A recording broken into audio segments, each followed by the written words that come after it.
és minha vida, Jesus, és meu abrigo,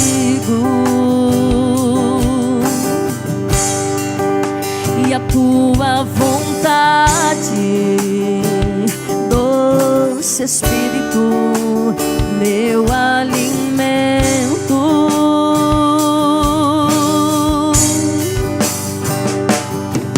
Sem ti não há valor em mim, sou como um vaso de barro, pronto a ser quebrado, para ser o que queres em mim. A tua presença és tudo que eu preciso. A tua presença é o meu maior valor. Atrai o meu coração, atrai o meu coração, és tudo que eu preciso. Atrai o meu coração, atrai o meu coração. Posso te tocar, oh Senhor, tu és minha vida, Jesus, és meu abrigo, e a tua vontade, doce Espírito, meu alimento.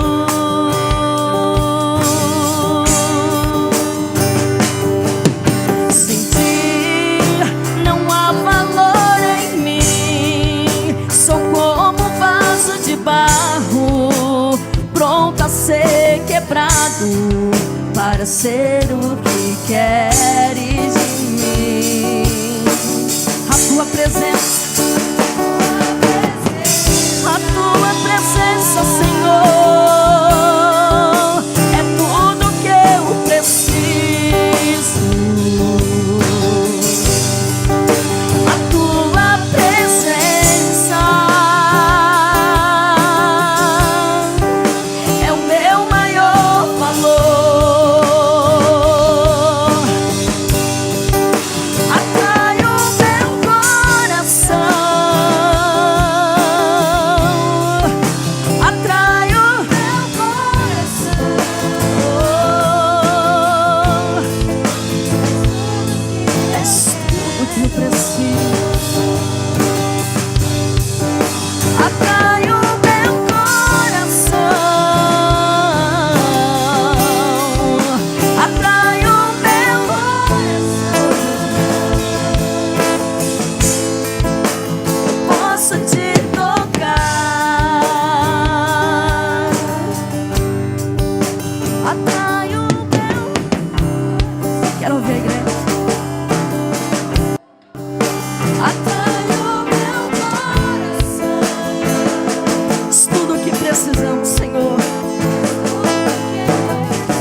houver um coração, Senhor, sedento por ser atraído por Ti,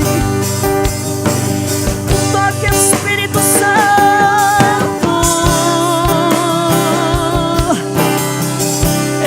Queremos sentir o Teu tocar. Lava cheio, lava sério.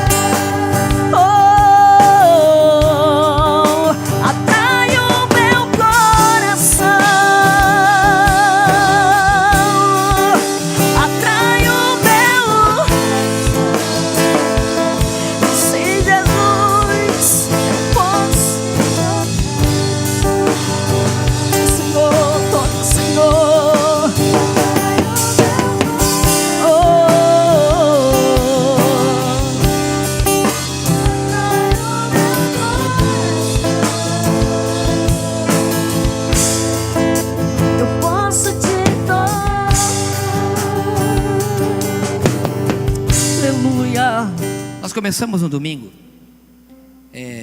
vamos fazer uma série de mensagens. Eu intitulei essa primeira mensagem de domingo O Retrato de Família, uma série de 4 mensagens, né? Assim como tem filme, né? Tem Jornada das Estrelas 1, 2, 3, Indiana Jones 1, 2, 3. Agora nós vamos ter uma série aqui de mensagens. Vai ser chamado O Retrato de Família. Primeiro, o Retrato de Família teve como o ator coadjuvante quem que era? Jefté. E quem que era o ator principal? O Espírito Santo de Deus que se apoderou da vida de Jefté. Jefté se intitulou aquela mensagem como o rejeitado. Por que um retrato de família? A gente percebe que antigamente, quando você vai nessas casas mais antigas, nossos avós, dos meus avós, né? Já são um pouquinho mais velho, principalmente no sítio, tinha aquela, tirava assim quando eles passavam assim pelo interior, os fotógrafos tiravam um retrato da família inteira. Vocês nunca viram aquelas fotos assim? Tiravam às vezes até de lado, de ladinho assim, eles tiravam de ladinho, né? Você lembra, né, Jussa, aqui da tua época, né? Não é não? A irmã Jussa é mais nova, tá vendo? Então só sou eu que sou velho aqui, irmãos, que isso? Tirava aquelas fotos de ladinho assim, olha. E que tinha, ela está escondendo ouro, irmão Pedro, é isso, ela está escondendo ouro, tá certo. E geralmente tinha lá a foto do bisavô, do avô, né, do pai, do filho. E aquelas famílias eram gigantescas. Na casa da minha mãe mesmo tem uma que tá meu bisavô, tá meu avô, tá minha avó. E aí tem mais aquela quantidade pequenininha de filho, 14, 15, 16 filhos. Naquela época era assim, não tinha TV, né, irmãos, que fazia o quê, né? Fazia o que Deus mandava, né? Podia mandar procriar e frutificar, né, tomar conta da terra, aquela coisa toda. Eles viviam realmente a palavra de Deus, né? Então eu até relatei o retrato de família. Por quê? Porque hoje nós vivemos uma família um pouco diferente daquela época. As famílias são um pouco diferentes. Nós relatamos um pouco a vida de Jefté. Por quê? Porque Jefté tinha sido um rapaz filho de uma prostituta, tinha sido rejeitado pelos seus irmãos, tinha sido praticamente deportado de sua família, humilhado, foi viver numa marginalidade, foi um delinquente, líder do bando de delinquência. Porém, o Senhor foi e recuperou a vida de Jefté para resgatar aos seus irmãos. Seus irmãos, quando estiveram em apuro, foram chamados a Jefté para poder resgatar, e se tornou um dos heróis da fé, que encontra-se no capítulo 11 do livro de Hebreus. Falamos disso, é muito lindo. Enquanto que o mundo rejeita uma pessoa e não acredita que aonde ela vive, porque a psicologia diz que a influência do ambiente que está ao teu entorno, ao teu redor, ela faz com que te influencie no teu caráter, nas tuas atitudes. A ciência, a psicologia diz isso, que o entorno onde você vive, ele determina praticamente quem você é. E existe um ditado que é assim. Existe um ditado em que diz: quer conhecer aquela pessoa que você é? Me diga com quem você anda. Alguma coisa assim tem um ditado. Me diga com quem você anda, que eu direi quem que você é. Por quê? Porque a influência do seu entorno faz com que você seja influenciado e também se torne como eles. Mas a palavra de Deus é diferente. Jefté provou que não é assim. Jefté provou que o mundo pode, a ciência pode, da psicologia pode dizer que você pode ser influenciado, mas quando o Espírito Santo de Deus, ele se apodera de uma vida de uma pessoa, ele tem uma vida transformada. Aleluia! Esse é o Deus. Essas são as mensagens que a Bíblia nos traz para contrariar o que uma ciência explica. E assim como aquela mensagem, um retrato de uma família, de um rapaz abandonado, com o título daquela mensagem, o rejeitado, hoje nós vamos trazer um outro relato, um outro retrato de uma família, usando a figura do rei Josias, que se encontra no livro de 2 Reis, no capítulo de número 22. Eu quero ler com vocês um versículo dessa passagem, para que nós possamos introduzir essa mensagem de hoje. Capítulo número 22 do livro de 2 Reis, o verso de número 2.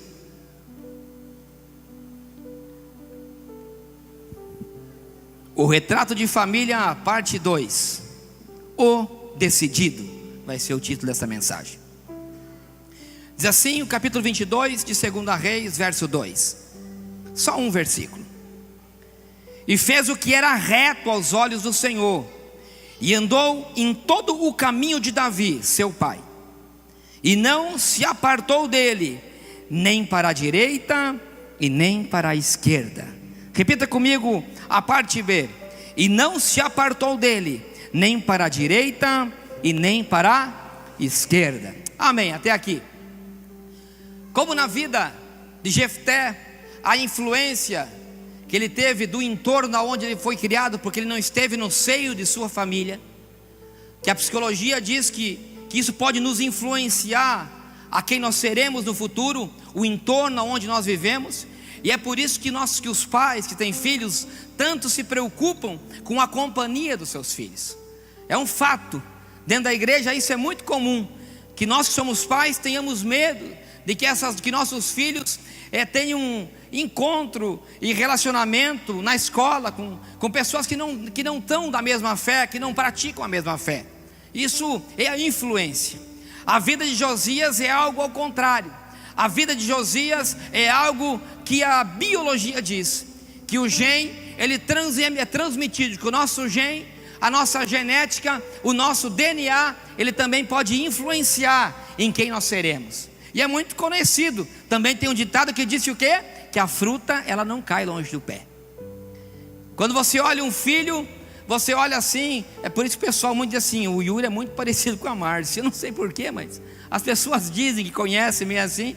É aquela coisa do caráter. O caráter ele passa, a maneira de tratar ela também, os gostos pelas coisas ela também são assim. A genética, você pode perceber que muitas vezes um pai que tem um dom para ser um carpinteiro, o seu filho também tem um dom para ser um carpinteiro, e assim sucessivamente. É a genética que faz isso. Josias, ele tinha tudo para ser alguém que não seria ninguém na vida. Josias tinha tido como seu avô um rei chamado Manassés. Eu vou ler um pouquinho do que diz a palavra do Senhor. Você não precisa me acompanhar, que eu vou ler algumas intitulações. Porque se Josias ele olhasse para seus familiares, ele falaria: eu não serei ninguém na vida. Eu não serei ninguém na vida e não conseguirei nunca administrar, eu não conseguirei nunca ser o rei de Israel, porque a minha descendência, o lar aonde eu estou crescendo, é um lar que não tem nada a ver com Deus. O avô de Josias, ele diz que a palavra do Senhor, no capítulo número 21, no verso 2, diz assim, que ele fez o que era mal aos olhos do Senhor. Ele levantou altares a Baal, ele fez passar o seu filho pelo fogo, assassinou o seu próprio filho em sacrifício a deuses, era adivinho pelas nuvens, era agoreiro, instituiu adivinhos e feiticeiros, prosseguiu e fez mal aos olhos do Senhor para provocar a ira. Ele também pôs em imagens de esculturas.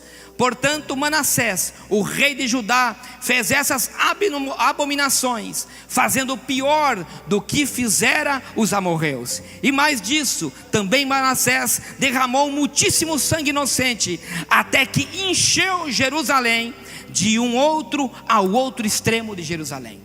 Esse era o retrato do avô de Josias. Então se Josias olhasse para trás, e olhasse para o retrato que aparecia na sua foto de família, o rei Manassés, ele diria assim: meu Deus, esse meu avô eu não posso seguir. O pai, então eu vou para a imagem do pai, será que eu posso seguir a meu pai? Diz a palavra do Senhor, no mesmo capítulo de número 21 de 2 Reis, diz que o seu pai fez o que era mal aos olhos do Senhor, como fizera Manassés o seu pai, porque andou em todo um caminho em que andava o seu pai, e serviu a outros ídolos, a quem o seu pai tinha servido, e se inclinou diante deles. E Amon conspirava contra ele, e mataram os seus próprios servos, quando ele tinha 24 anos de idade. É evidente que o pai de Josias era muito pior do que tinha sido seu avô. Se você olha por essa característica genética e pelo andar da descendência da família real que estava no trono de Judá, naquele então, que era o povo de Deus, se podia dizer que Josias não seria ninguém e que ele nunca teria capacidade para ser um rei de Israel.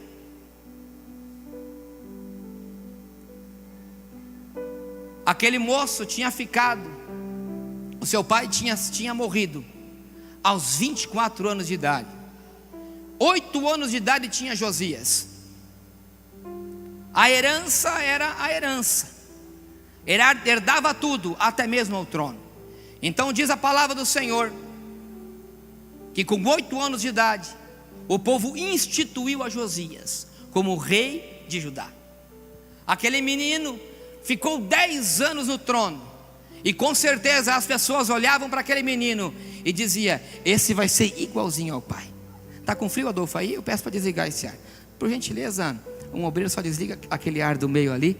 O pessoal está meio corujadinho, com os braços cruzados ali, deve estar meio com frio. Esse segundo ar aqui, por gentileza. Então as pessoas olhavam para Josias e falavam: esse aí vai ser igualzinho a seu pai e seu avô.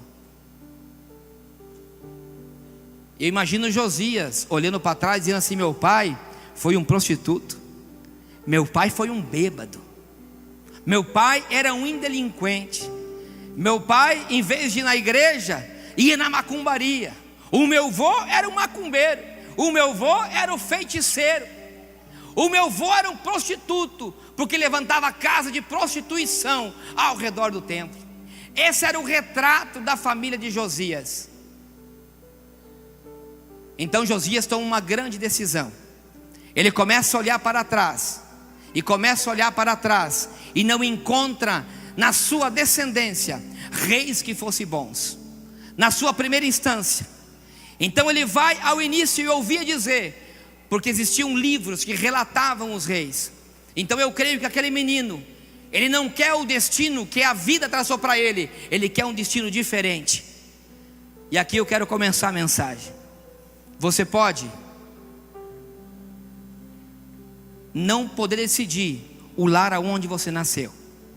Você pode não decidir os pais que você tem.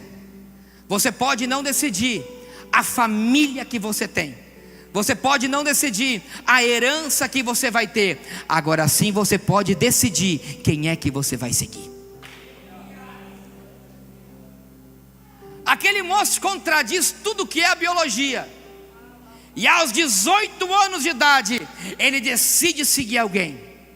Ele encontra um rei, que foi o rei mais importante que começou a história, o rei chamado Davi. O rei Davi, que é um tipo de Cristo. Então aquele moço começa a seguir o rei Davi, e foi aonde nós lemos a palavra do Senhor. Capítulo 22, verso 2.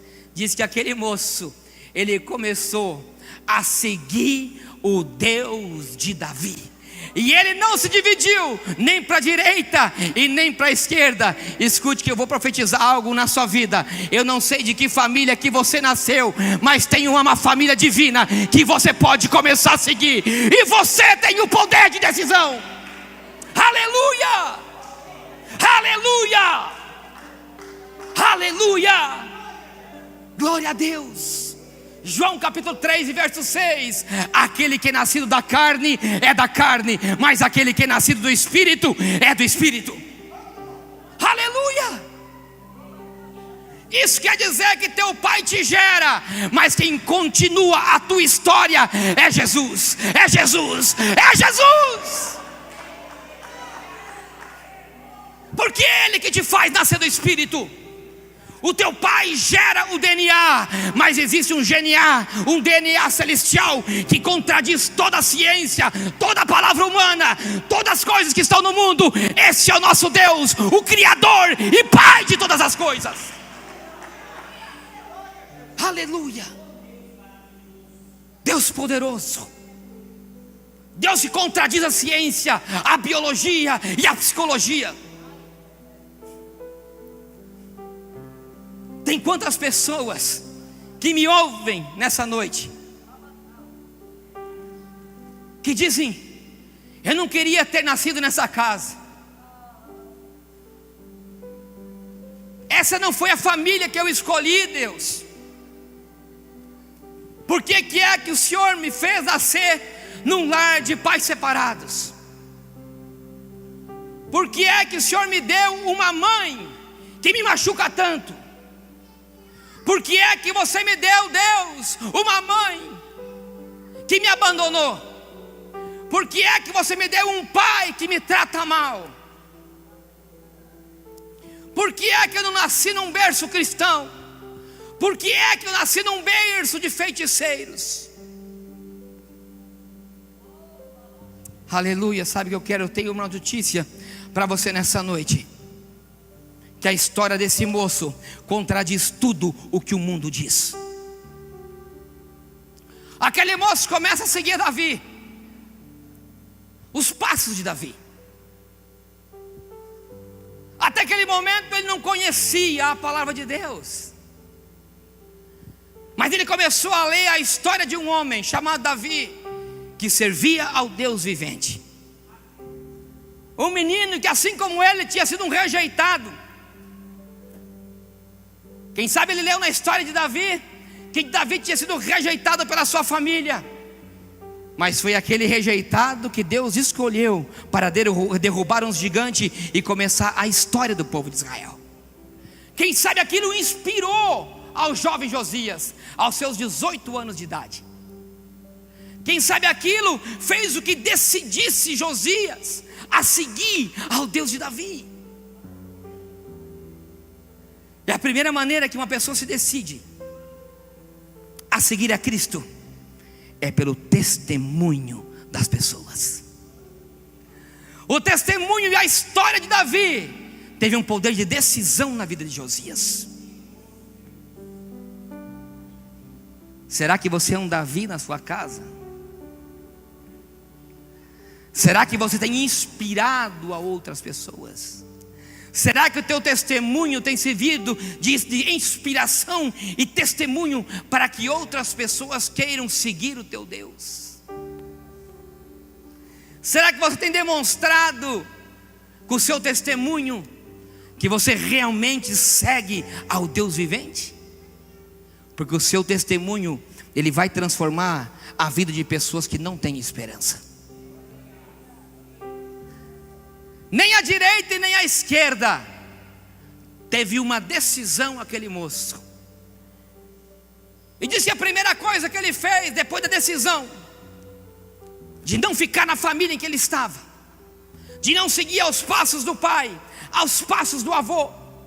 E por isso tem pessoas que dizem: eu nasci assim, eu cresci assim, e eu vou ser assim, porque minha mãe era assim, o meu pai é assim, o meu avô era assim, eu serei assim, e a igreja tem que me aceitar assim. Não, a igreja não tem que se aceitar, não. Eu quero dizer que o Jesus Cristo, que é o dono da igreja, ele tem o poder de mudar a sua vida. E aquele moço começa a ver que existia um templo que Davi e Salomão tinham feito. Aquele templo em que servia para adoração a Deus. O templo que deu tantas vitórias ao povo judeu. O templo onde se sacrificava e Deus descia com o poder e com o fogo e contrariava tudo que um exército e que uma rotina de guerra poderia decidir. Ele encontrava que aquele templo estava profanado. O lugar de onde se sacrificar, o lugar aonde o pai dele e o vô dele deveriam ter levado ele para a igreja para orar, estava profanado, estava prostituído, estava comercializado, estava cheio de adivinhos, estava cheio de mensagens mentirosas. Então diz a palavra do Senhor que ele manda chamar um sumo sacerdote. E ele, como rei, com certeza tocado pelo Espírito Santo de Deus, diz que ele pegou um pouco de dinheiro no bolso e começou a aplicar na obra do Senhor. Diz que ele pegou dinheiro e começou a entregar para o sumo sacerdote e disse, e escute isso, ele falou: comece a fechar as brechas do templo. Comece a fechar as brechas. A segunda, aquela coisa que ele fez, depois de ficar de pé e começar a seguir ao Deus de Davi, diz que ele começou a fechar as brechas. Desde que você tem pisado na igreja, desde que você tem decidido a seguir ao Deus de Davi, você tem fechado as brechas ou continua deixando brechas abertas? Para mudar a história, tem que ter uma decisão e tem que começar a fechar brechas. E diz que os sacerdotes começaram a não a limpar o templo ainda, mas a fechar as brechas do templo. E um dos secretários do sacerdote encontrou a lei de Moisés. Quem sabe fazendo uma pequena limpeza, tampando uma brecha, ele encontrou uma Bíblia, a palavra do Senhor. Quem sabe aquele moço disse: que é isso? Porque após 2 gerações nunca mais se tinha lido uma palavra. Após 2 gerações, a palavra de Deus já não era lida mais naquele lar. Durante 2 gerações, a palavra de Deus já não era mais pregada no templo. Quem sabe ele encontrou um livro todo empoeirado e levou ao sumo sacerdote. Quando chega nas mãos do sumo sacerdote, a primeira coisa que o sumo sacerdote fala, diz assim: leve para Josias o rei. E diz então que aquele moço chegou e apresentou a palavra do Senhor para Josias, o livro da lei de Moisés. E isso se encontra no versículo 10 e 11, depois você pode ler. Disse Josias começou a ouvir a palavra, porque aquele moço começou a ler a lei de Moisés para Josias. E aqui acontece algo tremendo. Diz que Josias, quando ele começa a ouvir aquele moço lia a palavra do Senhor, eu imagino que a mente dele começou a se abrir. E disse que ele se indignou e rasgou as suas vestes. E sucedeu, pois, que ouvindo o rei as palavras do livro da lei, ele rasgou as suas vestes. E isso tem um significado muito forte para o povo judeu. Toda vez que o povo judeu se indignava com algo e não aceitava a situação em que ele estava, ele rasgava as suas vestes como indignação. E quando eu li isso, o Senhor me trouxe uma revelação tremenda. E eu disse para minha esposa, eu disse: amor, olha o que está acontecendo com a igreja de hoje. Olha o que tem acontecido com a igreja. Nós lemos a palavra chega no ouvido, porém ela não causa indignação em si mesmo, e a igreja não rasga as suas vestes. Sabe o que é rasgar as vestes? É você arrancar a tua roupa velha e começar a colocar uma roupa nova. É você dizer: essa roupa que eu visto, ela não é correta. A palavra de Deus me diz que já não se faz mais isso. A palavra de Deus está me dizendo que eu não posso aceitar essa circunstância. Então ele rasgou as suas vestes e colocou uma veste nova. Igreja do Senhor, desperta, começa a ouvir a palavra e que ela faça um efeito na sua vida. Existe outra coisa que eu aprendi lendo num livro de psicologia. Diz que se você não praticar uma palavra que você leu durante 7 dias, ela já não se torna mais realidade na sua vida. Nós vimos isso, não é, Paulo? Aí eu comecei a entender por que é que a igreja tem patinado, por que é que o povo de Deus não tem alcançado as mudanças que Deus tem para a vida deles. Sabe por quê? Porque você vem na igreja, ouve a palavra, porém não pratica em 7 dias. Se você não praticar o que você está ouvindo, a tua vida não vai ter mudança. O que aconteceu com Josias foi o fato de que quando ele ouviu a palavra, ele se indignou com ele mesmo e não aceitou a vida que ele tinha, a vida do passado que ele tinha, a vida dos seus pais, a vida dos seus avós. Você não pode aceitar a circunstância em que você está. Você não pode aceitar o lar em que você nasceu, a imposição de que seus pais têm colocado na sua vida. Isso se eles não estão de acordo com a palavra do Senhor. Aquele moço se colocou de pé, rasgou as suas vestes e fez uma grande decisão. Ele chamou os sacerdotes, fez uma reunião com os sacerdotes e deu uma ordem de limpeza do templo. Ele começou a limpar o que estava sujo.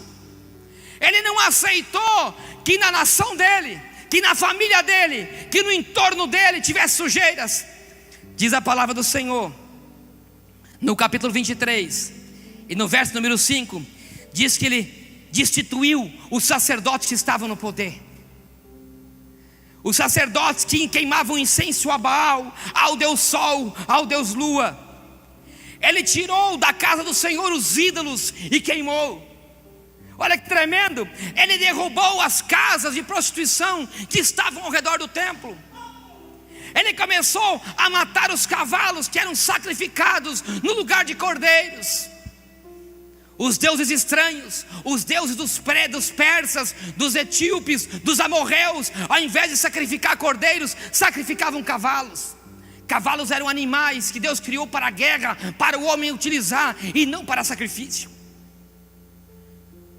Diz que ele começou a queimar, a sacrificar e retirar os cavalos do templo, e começou a queimar os carros que transportavam os ídolos.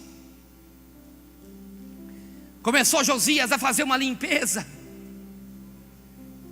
Será que você tem limpado? Será que você tem limpado a sua vida os ídolos? Será que você tem limpado da sua vida os cavalos que a vida te coloca? Será que você tem limpado da tua vida as carroças que trazem coisas impuras para perto de você? Será que você tem limpado a prostituição que está ao teu redor? Será que você tem limpado as amizades que têm acercado a você prostituição? Será que você tem limpado ao redor de você as pessoas que têm trazido droga, bebida, cigarro?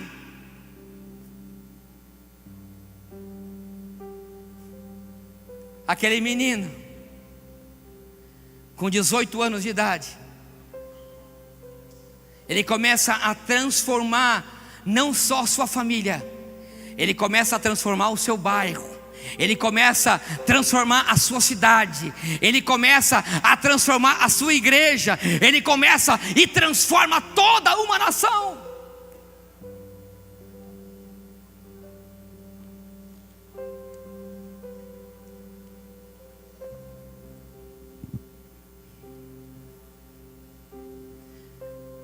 Queridos,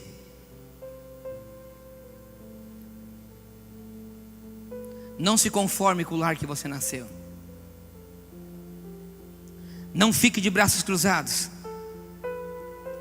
Não aceite o que o mundo e que a família cristã de hoje tem colocado. É hora da igreja se colocar de pé. É hora da igreja não aceitar o que a sociedade tem colocado. Posso até ser processado, mas ontem eu vi uma notícia que feriu muito o meu coração. 3.701 casamentos homofóbicos aconteceram no Brasil esse ano. Sendo que a palavra é muito clara em dizer que relacionamento do mesmo sexo é abominação a Deus. Por que é que nós temos que ficar de braço cruzado e aceitar a imposição da sociedade e da família cristã de hoje? Inclusive igrejas se levantando, em que casais de pastores são do mesmo sexo. Sendo que Paulo é muito claro que os afeminados não herdarão os reinos dos céus. Por que é que você tem que aceitar o que a família cristã de hoje tem colocado? Josias se colocou de pé e não aceitou a situação em que ele se encontrava. É hora de eu e você nos colocarmos de pé. É a hora de eu e você não aceitarmos nenhuma imposição hereditária. Está na hora que eu e você nos colocamos de pé para nós transformarmos a nossa família. Será que Deus não fez você nascer nesse lar para que você seja um Josias? Por isso, para de reclamar o lar que você nasceu. Se levanta como Josias e comece a mudar a sua família. Foi para isso que Deus fez você nascer nesse lugar, para que você mude a história, assim como Josias mudou.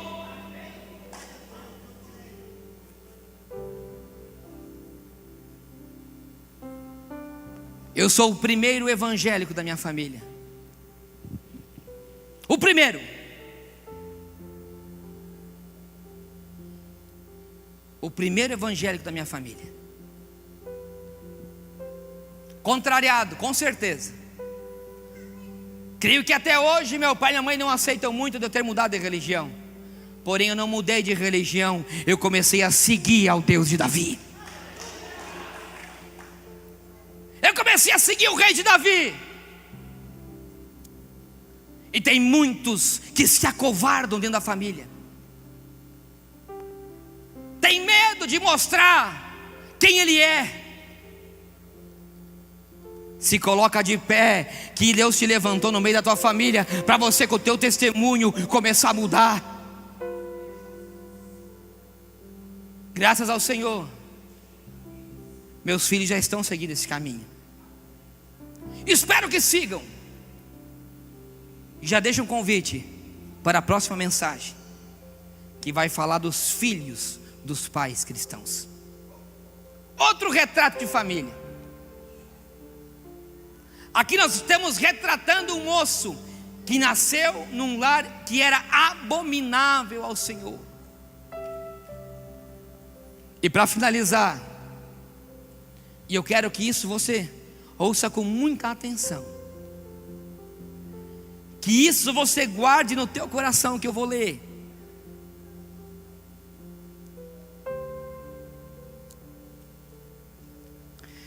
Diz assim a palavra do Senhor, escute.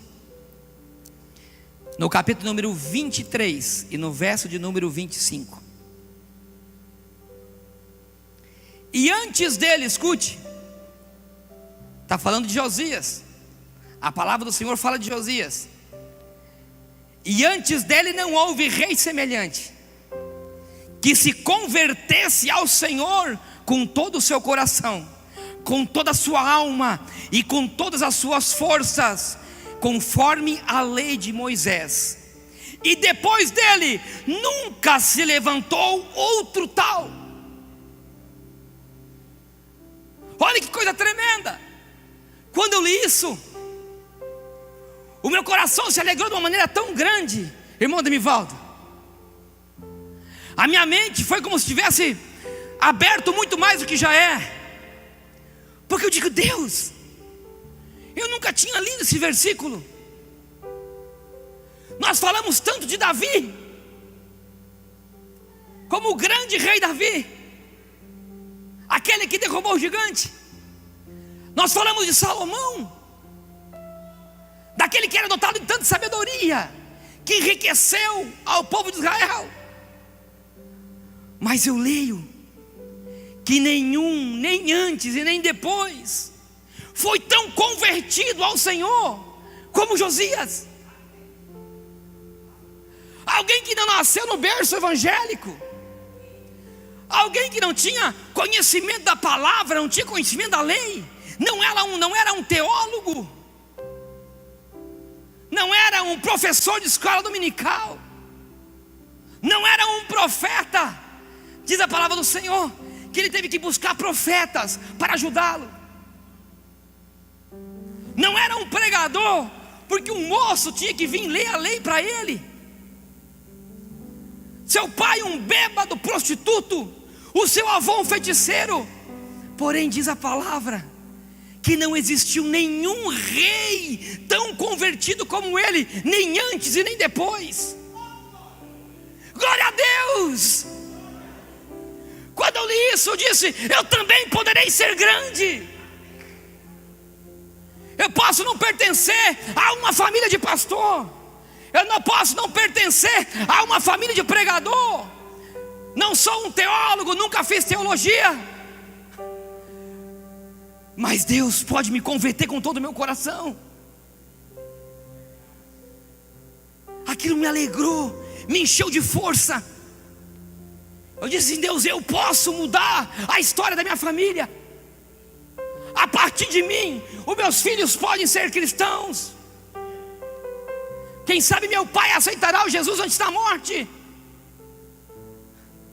Nunca houve nenhum convertido como ele ao Senhor. Outra coisa muito interessante, irmão Pedro, que quando nós começamos a falar e a pregar essa palavra, diz que ele seguia a quem? Ao rei, ao Deus de Davi. Naquele momento já não era mais o Deus de Davi, já era o Senhor do próprio Josias. Ele já não precisava mais seguir ninguém, ele já não precisava seguir o modelo de ninguém. O próprio Deus já era o Senhor dele, o próprio Deus já dava diretriz para ele, o próprio Deus guiava a vida dele. Aleluia, aleluia. Já não era mais o Deus de outra pessoa, era o Deus dele. Ele é o meu Deus, ele é o teu Deus, ele é o teu Deus, ele é o teu Deus, ele é o teu Deus. Aleluia. Ele te trouxe aqui para mudar a ciência, para mudar a biologia.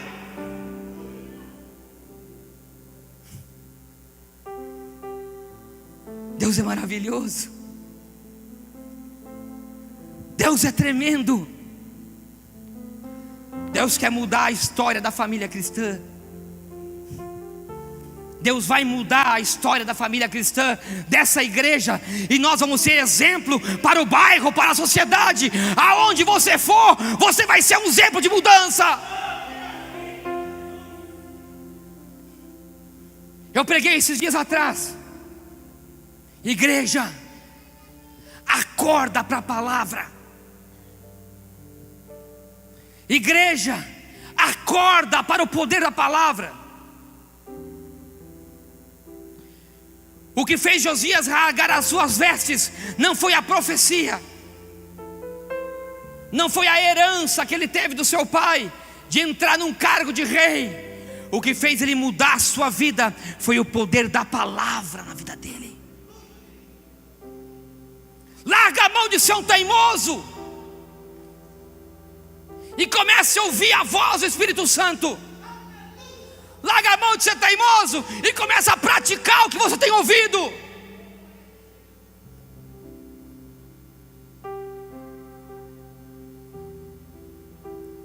Você pode não ter escolhido aonde você nasceu, quem é o seu pai, quem é a sua mãe, mas nessa noite você tem o poder de decidir quem é que você quer seguir.